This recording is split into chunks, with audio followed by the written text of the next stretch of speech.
What is your problem?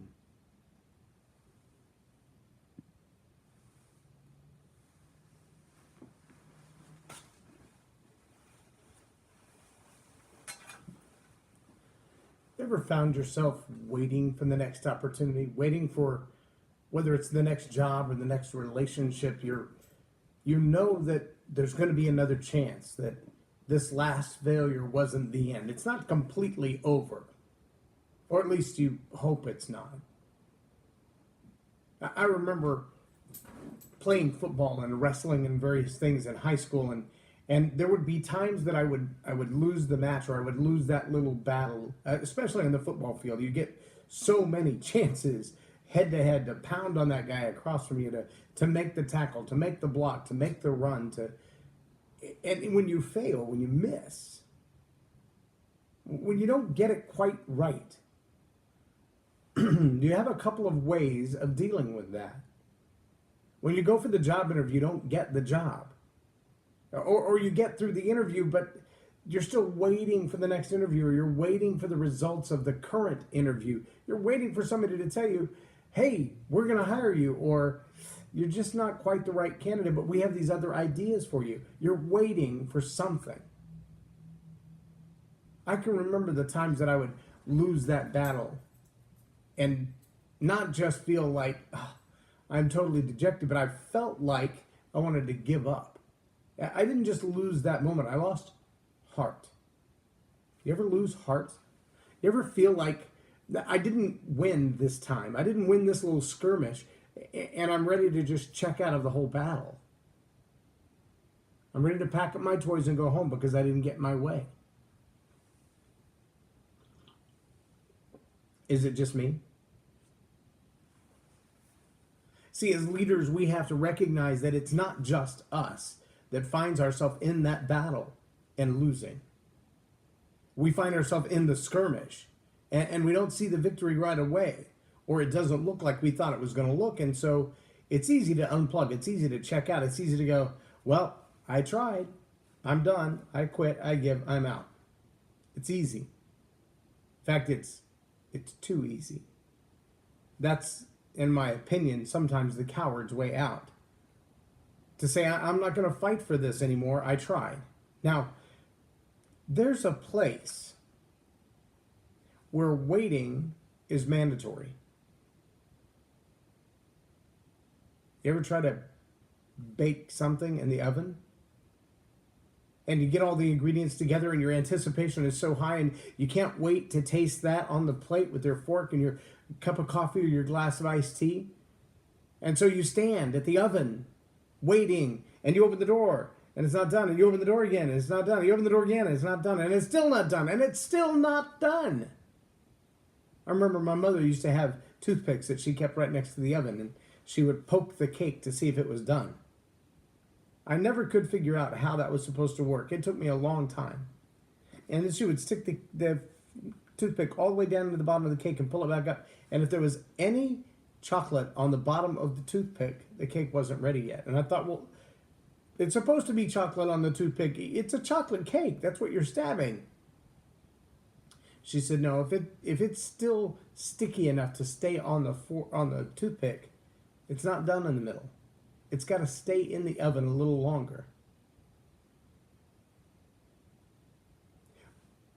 But both the cake has to endure that cooking, and I have to endure waiting until it's done cooking. Now, I can act like an idiot while I'm waiting.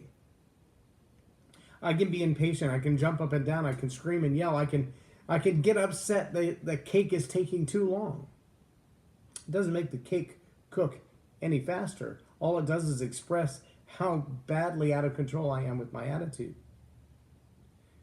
When leading others, we have to realize that that attitude influences them too. How we wait is a reflection on our maturity. It's a reflection on our understanding. It's a reflection on our anticipation of what's going to happen. It's a reflection on the team that we lead. And sometimes the team that we lead needs to see us wait well. Wait with grace. without the bitterness, without the anger, without the yelling, without the being upset, without the blame game. How many times have you been in that situation or seen someone who has? Well, everything that goes wrong is somebody else's fault. Every delay has to be blamed on someone. Someone's head has to roll because that cake is not cooking fast enough. Someone's going to be in trouble because the humidity was too high and the cake fell. See, not everything that happens has to be someone's fault. Sometimes, like cooking a cake or planting a seed and waiting for the harvest of the fruit, time is involved. Time isn't just something that's here to irritate us as human beings. Sometimes time is the primary ingredient. You ever thought about it like that? Time is the primary ingredient in so many things. To wait well, we have to learn to be gracious and not bitter during the time that we're waiting, not blaming everyone around us. We also have to learn to be patient, to just wait. In that season when waiting is what we're supposed to do, waiting on the seed, waiting on the cake to cook, waiting on the chicken on the stove, waiting on the job, waiting on the job interview, 52 phone calls to the boss may not push that job opportunity through to the next level. It may not cause that raise to happen. It may cause you to get the exit. It may not cause that first date to become a second date. But time, as an essential ingredient, requires that we be patient, that we let things take their natural course.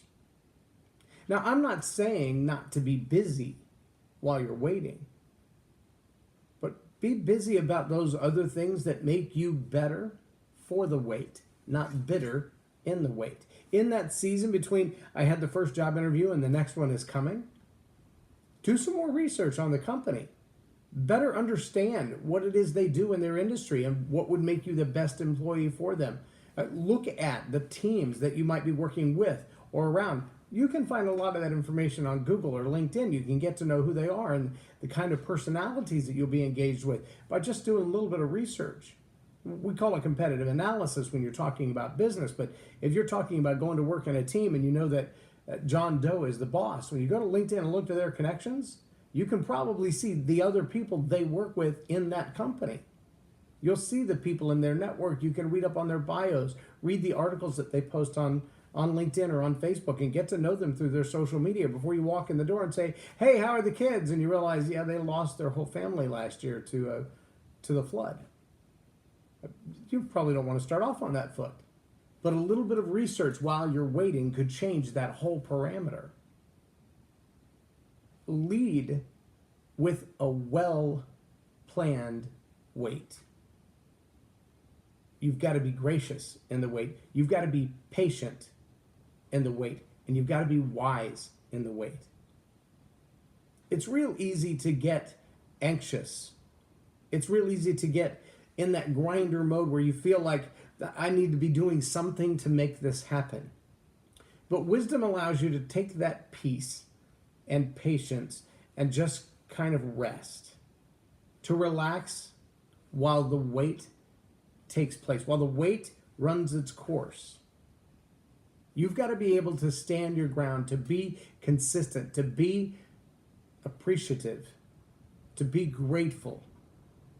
You've also got to be the one that when the wait is over, they realize out of all the candidates, out of all of the relationships, out of all of the providers or vendors that we have considered, this is the one that we know is going to be easy to deal with. They've been easy to talk to. They've been forthright and open with every conversation. They've always answered the questions that we've asked them without being a sales hound in the process.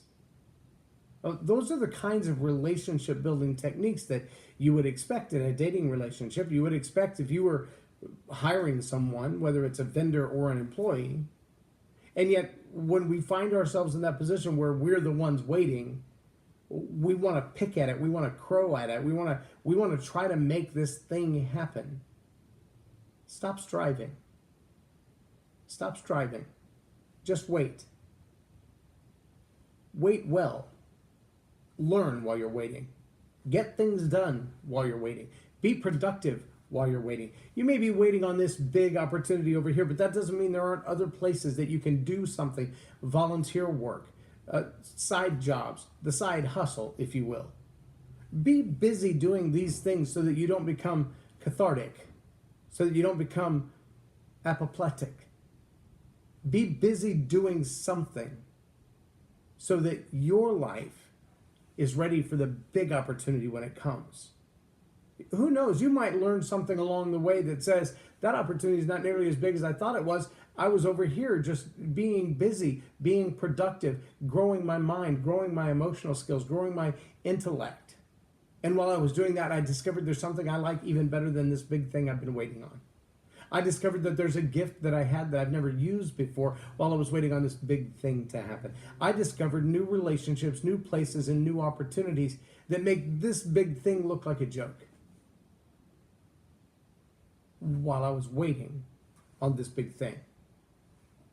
Now, if you find yourself waiting on the job callback, waiting on the opportunity, waiting on the next big event, waiting on the next turn in your relationship, learn to intentionally wait well.